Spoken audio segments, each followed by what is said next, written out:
Karibu katika Open Mic Podcast. Hapa nimekuletea kisa cha mapenzi kilichowahi kutokea, huku bidada mmoja akisimulia.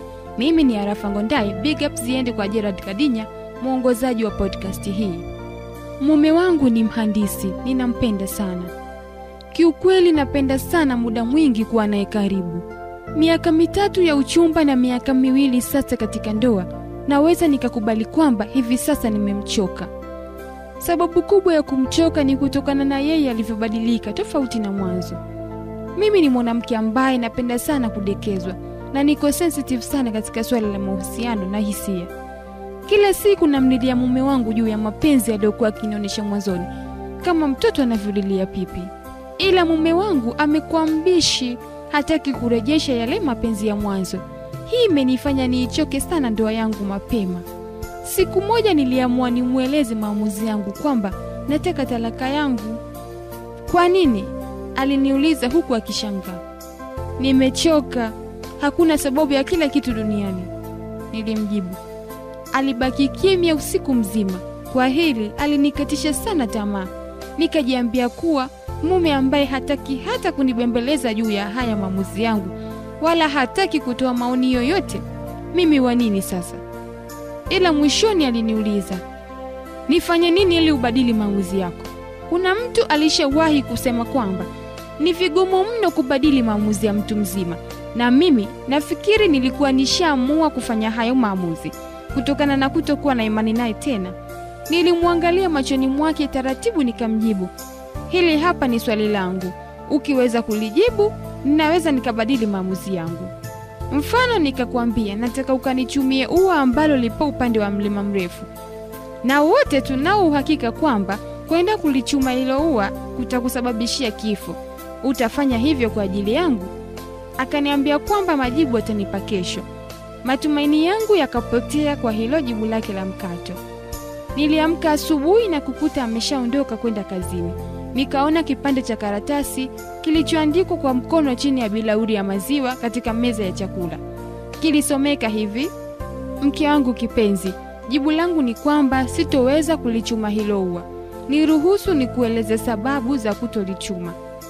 Niliposoma tu aya hii kwanza, moyo wangu ukaniuma kweli. Nikawaza kumbe kweli huenda hanipendi, anataka niondoke. Nikaendelea kusoma.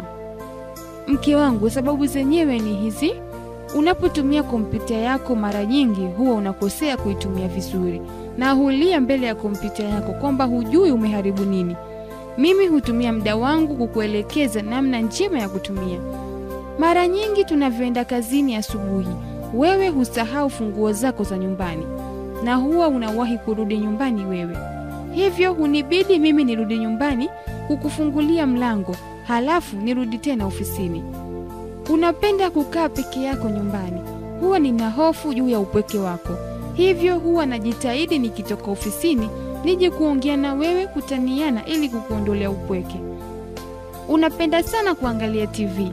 Nina hofu sana utaharibika macho. Ninajitahidi niyatunze yangu ili tutakapokuwa wazee wote tusiwe na muono hafifu, ili nikushike mkono na kukuongoza popote tutakapokuwa tunataka kwenda. Mara nyingi unavyoniambia hujisikii vizuri, mimi huingia jikoni na kukutayarishia chakula ukipendacho. Hivyo basi mke wangu, labda kama kuna mtu mwingine anakupenda zaidi yangu, mimi siwezi kulichuma hilo ua, nikafe na kukuacha peke yako.